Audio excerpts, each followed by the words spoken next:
Hello and welcome to Talkback for Thursday, May 12th.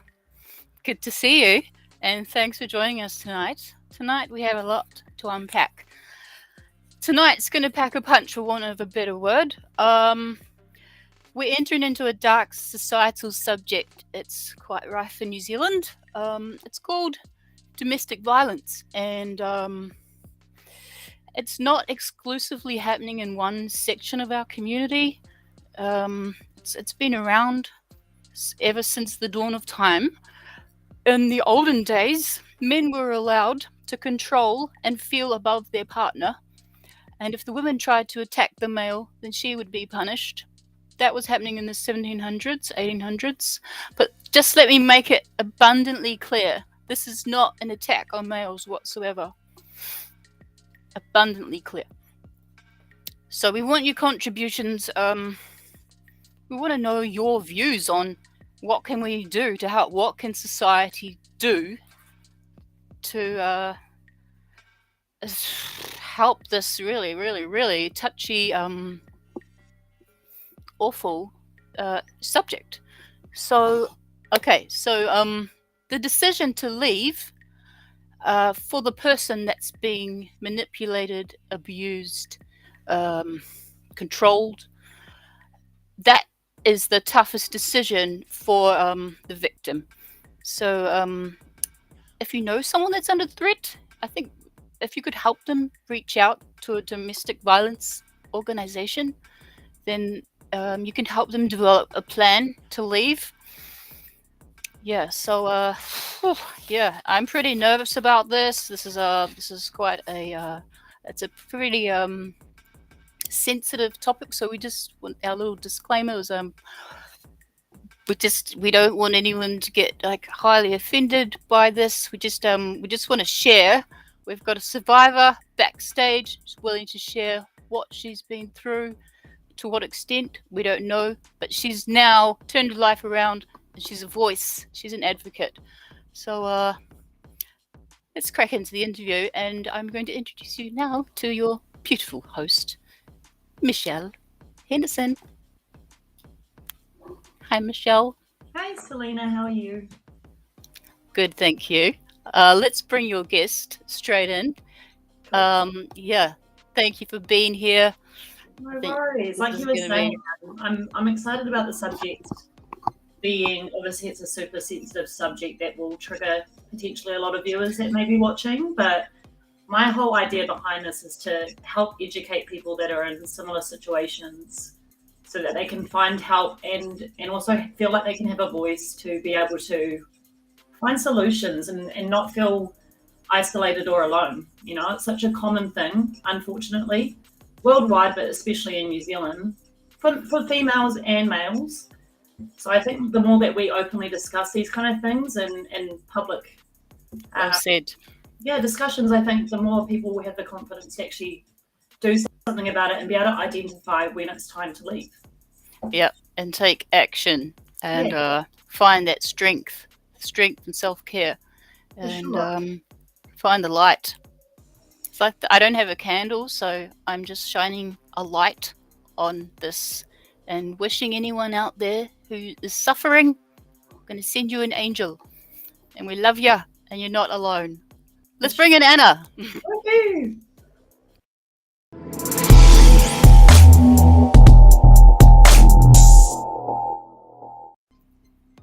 Hey, gorgeous. How are you? Hello, evening. Thank you so much for coming on tonight. Like, obviously, when I approached you about the entire subject, you know, obviously it's quite triggering, and I'm not too sure how tonight's going to go for you. And I just want you to be, obviously, as usual, completely open and honest. And I'll ask you a few questions, and I just really want to hear your story so that, you know, young women out there as well can feel like they have a voice to follow your footsteps and potentially do something about it, you know? Yep, of course. Cool. So, first of all, for the audience that don't know who you are, can you explain to us a little bit about your background, where you come from, what makes you you? Well, I am New Zealand Māori, born and bred. grew up in a very fun and action-packed, adventured lifestyle. Just visiting the entire country. I have lived in most of the country, from Invercargill, Dunedin, Wellington, and now Auckland. Maybe next Sydney, New York. Who knows? New York. I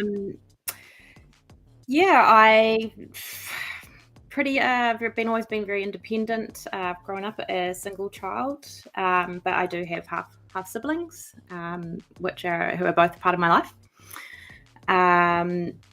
and just really a bit of a self go-getter. I feel like honestly, when I first met you, from Daryl and Bianca, actually, beautiful people. I haven't seen them in years. I need to catch up with them.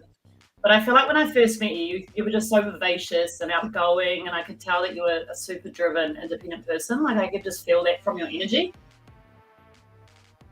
Yeah, which is interesting. I was actually thinking about that today, like, when we first met and where I was at, just in that space at that time, still very much in that very toxic, manipulative relationship. It probably was in between, where I sort of like float in and out. It probably wasn't really my true self, authentic self, like I am now. Yeah. And yeah, it's just crazy. It's crazy, the journey that I've been on, and to think and see myself where I am now. I just have mornings where I'm driving to the gym and I just think, I cannot believe that I would ever get to this point where I'm feeling happy. The moments in the morning where I'll be just miserable, and I think I'm never gonna see the end of this. I'm never gonna feel happiness. To now feel it, I'm just like, yeah. There's always a light at the end, and I feel like when you're in that mental state in constant manipulation and gaslighting, I'll go into that a little bit further on, but I think, yeah, for sure. Luckily for me, I haven't personally experienced this. So yeah, I guess you're educating me at the same time to be able to recognize potential signs. So if you can kind of start to see that in others, even just reaching out and being big and saying something like, hey, I'm here, like, do you want to talk?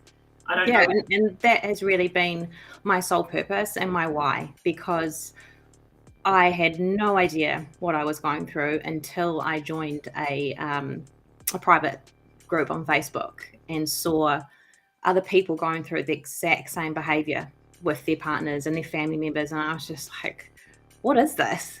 And it just made me realize I wasn't crazy as I'd been made to feel, and that I wasn't alone. I mean, you obviously know we've got this wide network of people that we know, and I just felt so alone because no one understood, and they just were like, oh, it's just typical relationship stuff, oh, you're just not compatible, or that's a danger, isn't it? It's just like, and that was also why I was driven to do this, because to help others, really, to recognize that this isn't just a normal relationship breakup. There is so much more to it, and to understand. I mean, I'm still learning. I'm still seeing things pop up, and I read about it and I think, oh my God. But just really help because, I had no idea about this behavior. Obviously, of course you do, about the physical abuse, because, we've all watched Once Warriors. Yeah. But the other side of it, the psychological manipulation that just actually drives you insane, that you just do things that you would never think you'd ever do.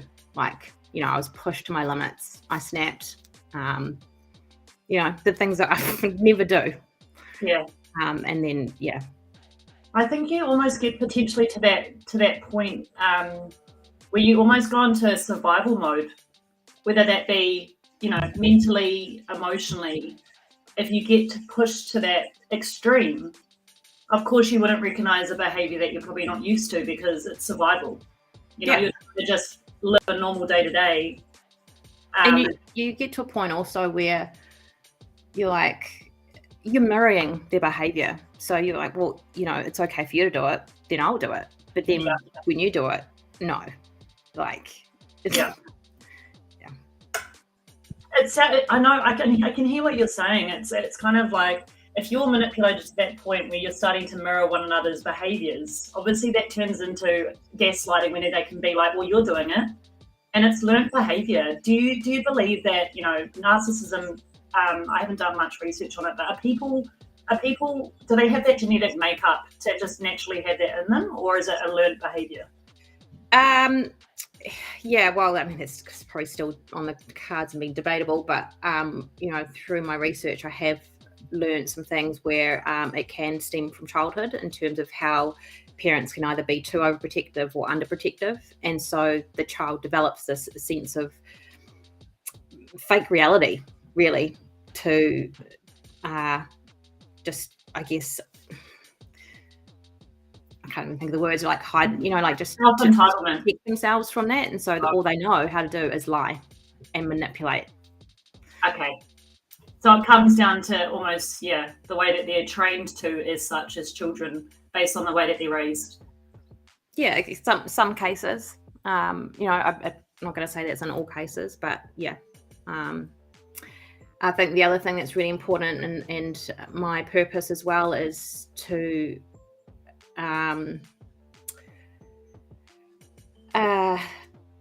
sorry, I just got distracted with the question. No, all right, that's all good. I guess we'll go a little bit more into depth with your personal experience, because obviously we're going to upset people potentially watching this discussion. And I knew that would happen because everyone's perception and experience is different, right? So I just want to highlight to everyone potentially watching, like, there is no type of lack of knowledge, because it comes down to experience, your own personal experience. So I'm sorry if we upset you, and if that's the case, then you're welcome to go elsewhere. But if you guys, I wasn't writing that off at all. I was just trying to say, like. Oh no, I was just reading the comment. There's a comment from a lady called Jen McGrath. But if we just get back kind of onto your experience, obviously abuse starts slowly, and you don't see the warning signs straight away. So when did you hit that kind of point where it started to not be okay anymore, and where you thought, okay, I need to reach out for help, and I need to obviously start researching this to help others as well? Yeah, I mean, definitely never have seen it at the time. What am I now? I'm 13 months free since I had to cut contact completely. And it's like this massive fog has just lifted off, my shoulders and out of my head, that are a lot of things that I suppressed. And, it's now coming back out, and my memories are coming back. And, that's really traumatic in itself. Seeing things for what they really were, and just feeling stupid. When I look back now, where the first signs were, was an argument where just he completely snapped. And in myself, I was just like, well, that's really bizarre. I was just so out of the blue. And then brushing off was like, oh, well, sorry about that. I always get angry. It's like, and it was hard for me because my previous relationship at 9 years, there wasn't any anger in that intensity. So I was a bit confused and thrown, but thought, okay, this is probably just normal relationship stuff, and, let it slide. And I think from there it just begun, because I was basically saying what you did was acceptable. Yes. Yeah, I hear you. So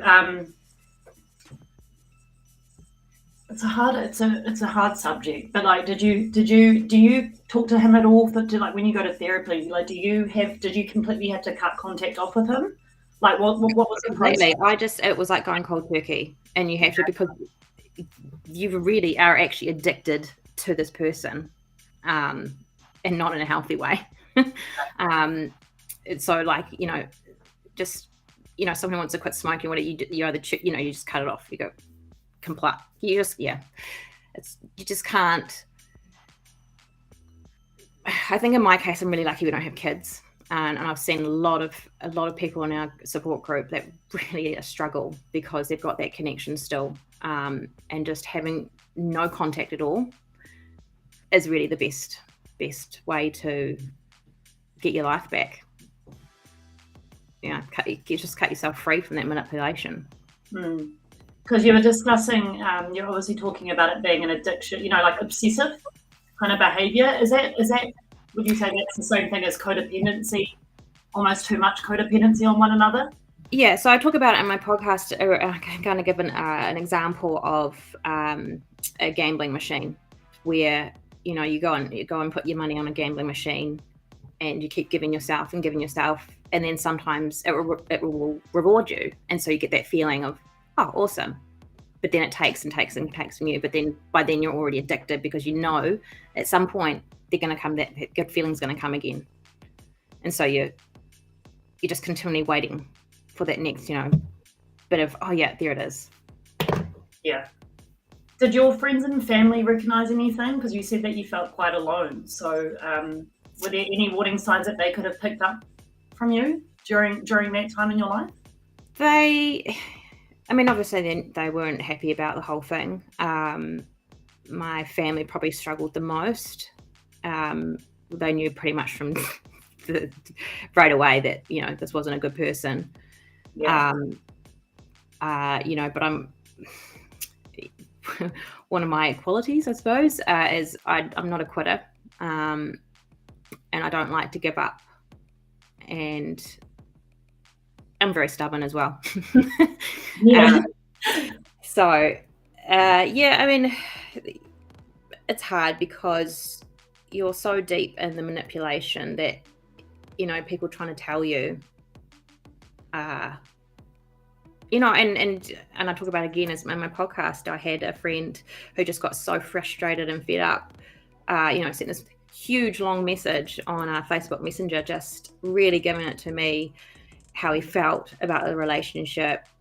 He's sick of seeing me go back and I'm just being used, and it was such the bad timing for me to get that. And I really just wish he picked up the phone and had a conversation, and it really destroyed our relationship.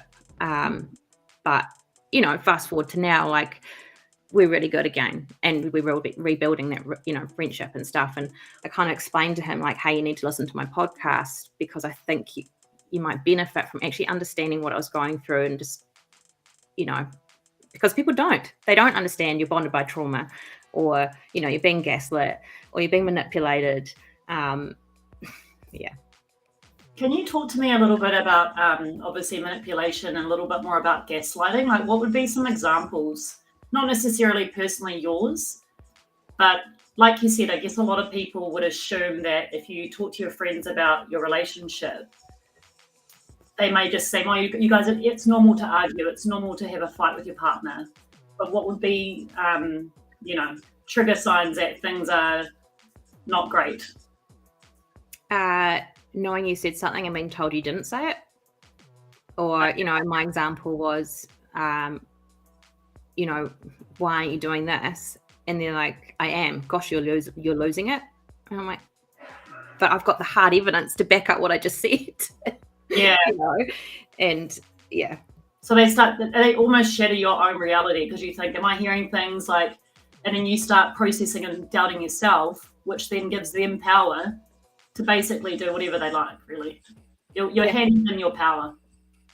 Yeah. And, there's just so many different things you go through, like infidelity and all that kind of stuff. And I've always prided myself in being quite carefree when I'm, in a relationship. And, I've always known that, both of us have, best friends that are guys and girls and stuff. I'm never, kind of like jealous in that kind of way. I think it's really, really healthy. Yeah. But, I was made to really feel insecure. And just, side comments, and I could see what was going on in my head, but, no, I'm crazy. Yeah. Because they start to doubt you start to doubt your own self-worth. And obviously, because like you said, if it's related to like a gambling thing, it's like you keep trying and trying, because like you said, you're going to get that reward. So yeah, and you said you're not a fighter, so that's another thing, because they talk a lot about like if you're an empath, you naturally will attract potentially narcissistic partners because you're trying to fix them as such. And do you relate to that at all? Oh, I can definitely relate to that now Yeah. that I understand everything, and I've educated myself and gone, yeah, okay, you know,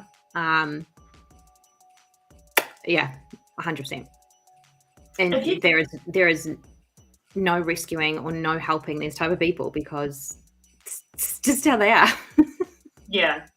If you could go back to the height of, the trauma in your relationship, if you could say something to the you then that could potentially help faster or help heal you, what would you say? Trust your gut. Yeah. You know, listen to that voice in your head. Ignore the heart. You know, Yeah. because what you're feeling in your gut, you know, your body knows. Like, and you know, like you asked before, what really was the deciding factor for me to leave? My body was shutting down, and I just felt like I was dying. And you know, to a point, I was actually hospitalized. And I talk about that again in my podcast about broken heart syndrome. Is just the worst thing to go through. Like you literally just feel like your heart is breaking. And I just knew, like, I can't do this anymore. I'm if I carry on, I'm just going to be, you know, underground. That's when all those factors are affected, especially because you're mentally super strong to go through that. That the only way that your body can tell you that this is wrong is to shut itself naturally down, which is awful. Yeah, and you know, you're put under so much stress. You know, your chemicals in your body and all your hormone levels are just all out of whack. You know, you're not sleeping properly. Yeah, as much as I tried to maintain, you know, going to the gym, walking, you know, that first lockdown we had really was the height or the peak of my domestic violence at home. It was awful. And honestly, I don't even want to say I'm so sorry because that sounds so fake. But yeah, my heart honestly goes out to you. There would have been nothing worse than being stuck in the same room with your abuser. Yeah, and I think the other thing that I really struggled with is, you know, like, been in this beautiful home for 7 years now. You know, I'm the leaseholder. I'm responsible for making sure that this house is looked after. And you know, just the games and stuff, and how I'd been made out to be the controlling one, and you know, I'm so disrespectful. I don't respect their boundaries when they don't even have any. Yeah. You know, like, they were smoking and doing drugs in their room, so of course I'm gonna just open the door because I'm like, hey, like, you can't do that, you know, like, I've got to look after this house. And then, you know, I'd see, you know, messages being sent to friends, oh, you know, she just barged right in, she's such a bitch. And, you know, like, the friends were like, oh, bro, you know, that's so uncalled for. But, you know, misses out the fact that it would come right into my room, right through my walk-in wardrobe, into my bathroom and open the shower door. You know, where's my boundaries? Yeah. You know, and it just, the conversation or the smear campaigns, if you want to call it, around how I'm the bad person to mates, you know, just, again, it's just still manipulation. It's a lot of self-projection, isn't it? Yeah. And I, you know, and that's one of the biggest struggles doing this whole thing. You know, for a long time putting the podcast together, I was just living in constant fear of the retaliation or the vengeful things that would happen from it. But I then just got to a point, I was just like, no, you know, my purpose isn't to be revengeful. Or, you know, what do you call it, air my dirty laundry or anything like that. My purpose is I have to be true to myself to be able to be true to others, so that who are going through the experience feel like they're not alone. And I've had, you know, since going live, 3-4 weeks, I can't remember. It's just been nothing but amazing, positive feedback. from all around the world, which has been really mind-blowing, and people sharing my story with other people. I got contacted by a woman who actually happened to have a documentary online. I watched that and my whole body just went into chills. Like I've seen photos and things of other, close friends of their abuse they've been through, much worse, small or large, it's still abuse. Well,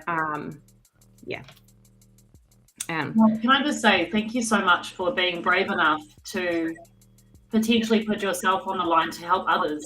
If you were scared of retaliation, but you still push through to help others and be there for them. Thank you so much, because I feel like there's so many people that are too scared to do that in the first place. So to take that risk, is amazing. Thank you. Yes, it's been quite the journey, but just listening to my support team, just reiterating, what you're doing is you're doing it for the right reasons. There are other people out there, and I've connected with another woman who, has just gone through a recent breakup, and she had no idea. And then, listening to the podcast, she's just like, wow, I can resonate with everything you're saying. Which, just reiterates my why. Yeah. And I feel like there's people that hold the light as such, that are there for others. And then there are actually people out there that, I don't want to say enjoy, but there are people out there that break people down and almost enjoy the kick of it because they're in control. Yeah. But, I kind of feel like those who have a conscience and have empathy will then feel guilty for what they did, Exactly. and apologize. Yeah. Recognize that, What's been a huge achievement for you since you decided to start, since you started to voice yourself and your story? What's been a real massive achievement for you? Gosh, there's so many. Like I've done it all on my own, and when I say that, I mean like I've built my website on my own. I sort of gave myself a sort of crash course on how to do podcasting. I had to look at what kind of microphones, headphones, software, learn the software. My podcast could definitely do with some, editing properly, but, I just, at the end of the day, I was just like, I just got to get it out there. At the end of the day, it always comes down to the content, like you can be nitpicky and be like, this cut could have been different, or, the fade in, or my voice could be a little bit louder. But at the end of the day, when you've got good intentions behind the content you're letting out, amazing. So there's been lots of achievements, and, what I have achieved in this last year, blows me away, because you've got to give yourself a little bit of self, pat on the back. I just wouldn't have achieved what I have if I'd stayed, because it was just my focus and my energy was just had to be on them, and along with my finances, and just having this freedom. And I feel like the universe, whether people want to believe in that or not, but I truly feel like everything's happened for a reason. Yes. I've started up a wee side hustle making handmade pavlovas with very gourmet kind of different toppings and stuff, which I didn't even really think about at the time, which sort of I put out there in November, not really thinking about Christmas, and it just went, I had 27 pavs to do on Christmas Day, and I just looked at my order board and I was like, how am I going to do this? But I was like, no, you're going to do this. And then, doing that whole experience, and, definitely without the support of my younger cousin, helping with all the marketing stuff. She's just a champion, and I love her very much for really helping me through that, business cards and stuff. So that was really exciting. It was really exciting to feel like I've done something for myself, and people's enjoyment.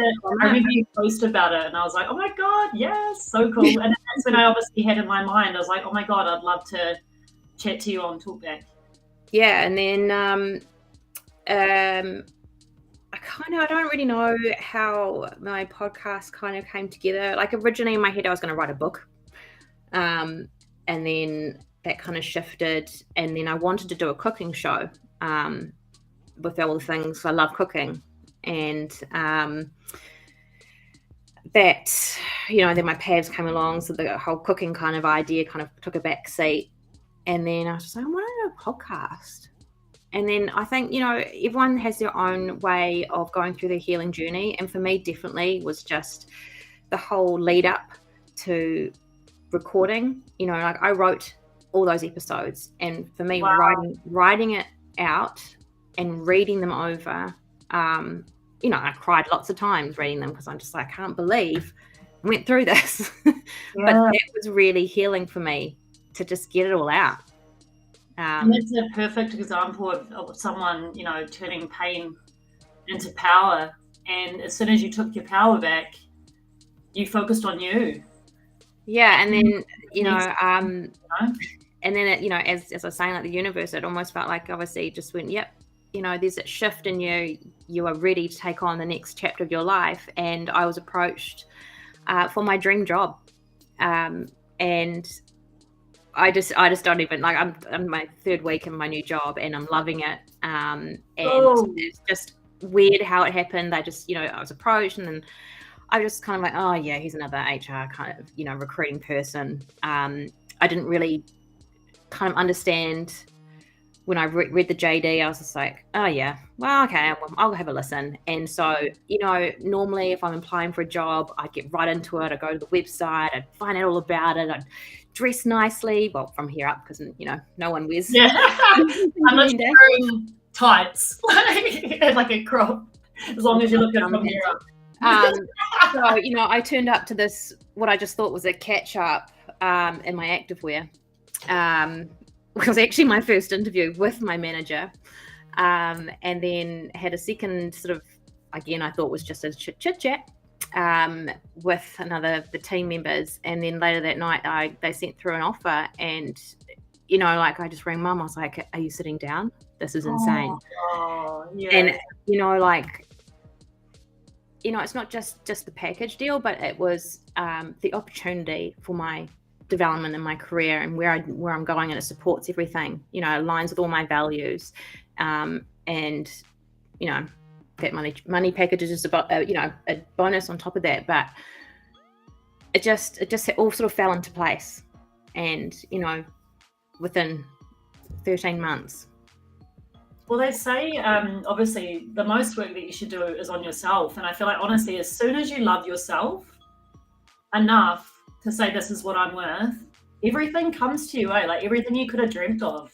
Yeah. And I just, it's like, yeah. I don't have it, it's deleted on my dating apps and stuff. I have no time for that. Like I'm literally busy anyway, but I'm just, I'm not even interested. And, of course, if someone comes along and they blow my socks off, sure. But, right now, I'm just really loving life. I'm loving me and my time and getting right into work and, helping to really build the business. Yeah. Super inspiring. Like how it could go from, like you said, from one extreme to the absolute other extreme. So amazing. What are some services or people, if there's any girls or guys that are going through similar things, who do they go to for help? Can you suggest any amazing people out there? Well, yes. So obviously the police were really helpful with me. And when I look at everything on a whole, I don't really have much faith in our justice system. I don't feel there's much support in being, this kind of abuse being recognised. It was really awful for me.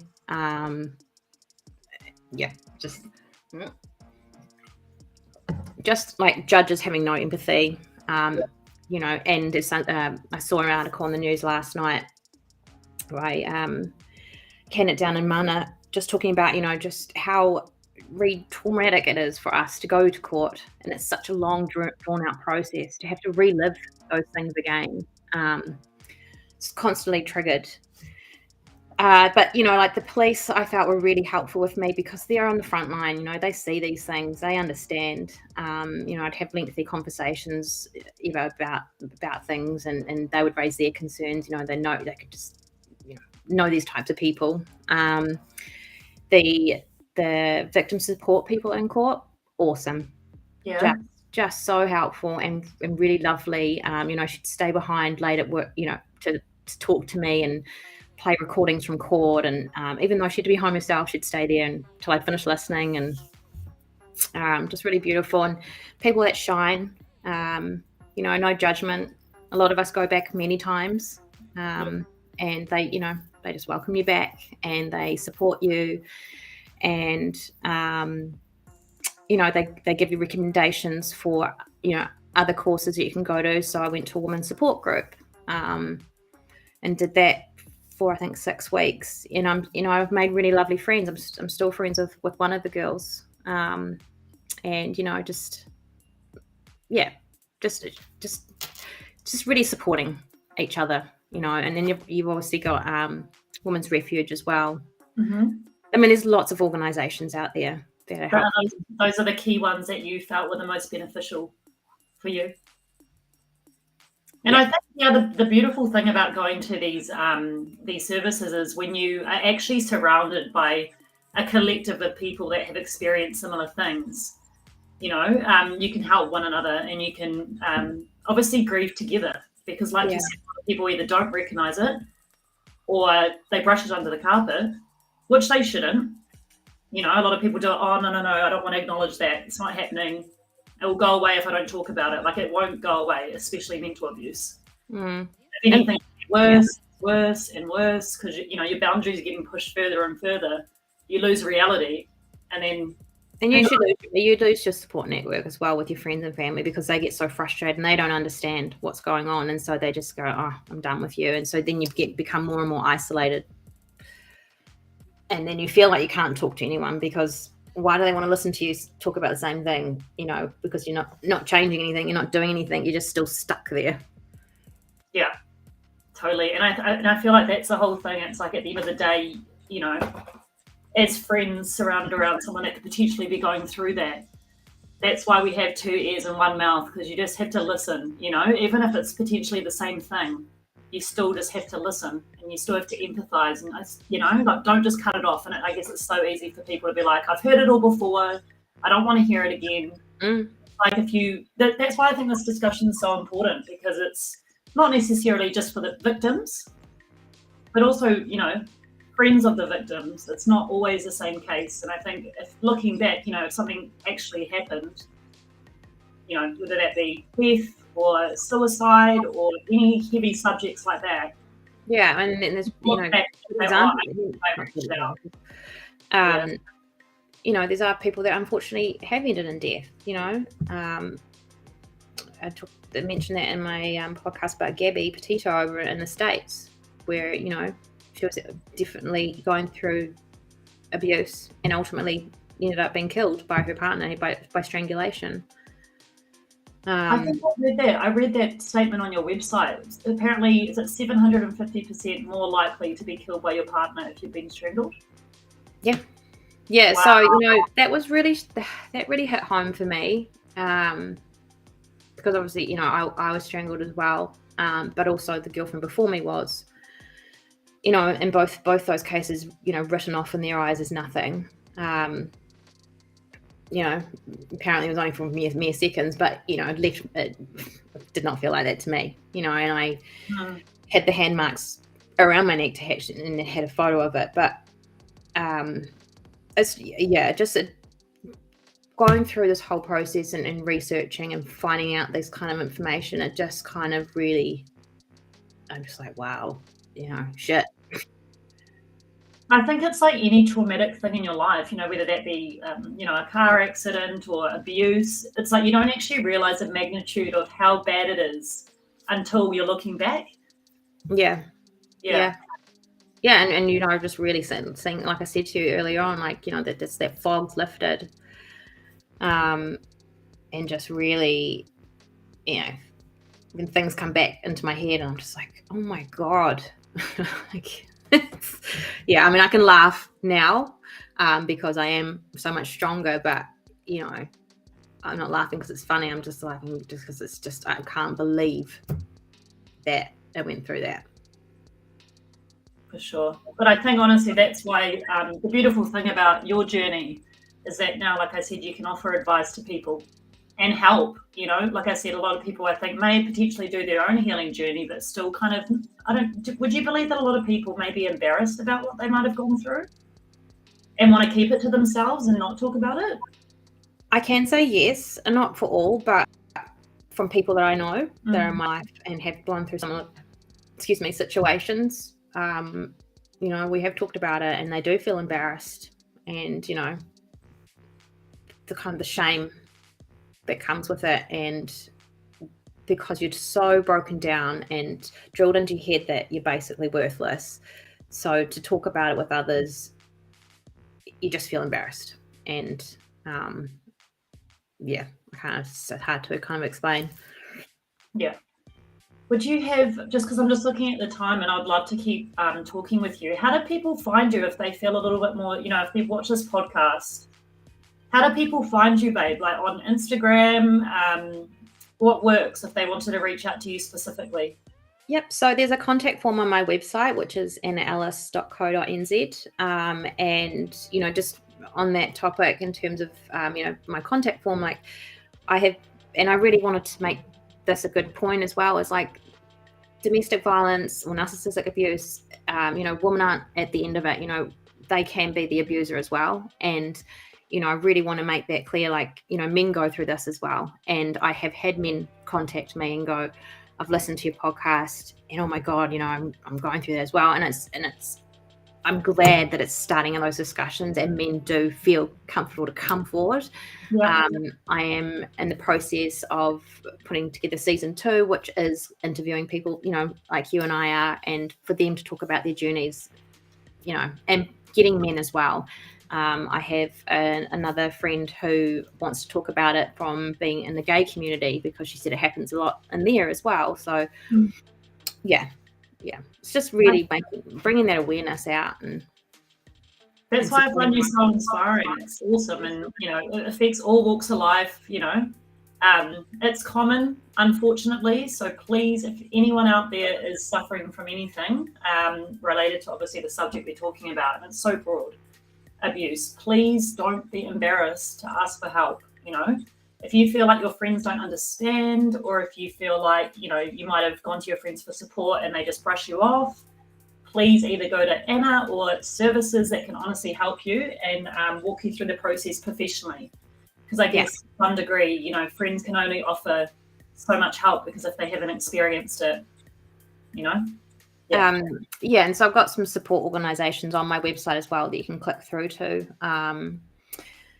There's also a little tag similar to what the Warehouse have on their website, where it takes you directly to Women's Refuge. Awesome. Thank you so much for coming on. Like, it means heaps, and I know it's such a heavy subject. And me and Selena, when we were coming into this, I was like, wow, like I just don't really know how this is going to go, but I know that if even just neither. Yeah, and that's why I was right before I jumped on, I was building my new couch that's just arrived, so I think I was just distracting myself from my thoughts, because it is a sensitive topic, and and I'm hope that people that are listening can feel a bit more encouraged to support someone if they know who's going through it, or reach out really, and just know you're not alone. Thank you so much, Anna. I think I'll grab Selena back on, but yeah, I honestly appreciate this so much. And like I said, when I approached you, I knew it would be, I didn't know what your response was going to be. So I'm real grateful for you to come on and discuss with us today. Well, thank you for having me, and for reaching out. No worries. Hey, Selena. Thank you for your time, Anna. You're welcome. Really appreciate you coming on and being so open. And I think you're making a difference, and you've got a strong voice, and I just love your calm persona through all this as well. Yeah. Thank you. So yeah, I would love to try some of your cooking one day. Has cooking really helped you? It's quite healing, right? I've always been a very passionate about cooking. I've been brought up in the environment with my family, my mum and my aunties and my nan especially. You know, love that woman to bits, rest her soul. But yeah, I really, really cook for myself. I love cooking for others, and I love sharing that. You know, the love I put into the food with all my friends and family. What's your favorite dish to make? Right now, at the moment, is Thai beef salad. I love it. It's just so full of flavors, and I make it all fresh. You know, I grind it all up, and it's just so easy as well. So that's my go-to at this current period of time. Oh, it's healthy too. Healthy and refreshing, and yeah, nicely filling. Oh, that's so good. Okay, Thanks, Lena. Bless you, mate, and you take care. We really appreciate you so much. Thank you. Thanks. Oops. Okay, Michelle. Oh my gosh. Oh, Michelle's gone. So, oh wow, epic stories there. The links will be in the published audio tomorrow. Absolutely. And look, guys, take care out there. Just wanted to. I think we touched on this before. Like the reason why some people may not leave. It could be to do with financial strain. It's a key component. How can we help? How can workplaces help? Workplaces, this is what I got off psychology today. Workplaces can help by creating policies to protect and support employees who are victims of intimate partner violence. But yeah, the whole financial thing, if someone isn't earning independently, they feel like they have nowhere to go. Need to know they're not alone. Not alone. Here's the light. Here's the light. Okay, I'm gonna have a chat with Anna backstage. Thank you guys for tuning in. We've got some cool guests coming up next week. So yeah, just gosh. Oh, actually, I put this little teddy bear here earlier, this panda, because I wasn't going to be oversharing, but I'll just share a quick story.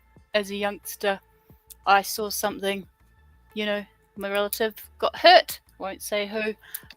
I gave them my teddy bear because she was crying. So I was really young, but it stuck in my head. So yeah, and that person, I've totally forgiven that person to this day, and now he's one of my closest relatives, because who hasn't done fucked up things? And people can change. So bless up and take care, because it's rough out there sometimes, but shit, there's a lot of peace out there too. So thank you for joining Talkback tonight, and we will see you again next week.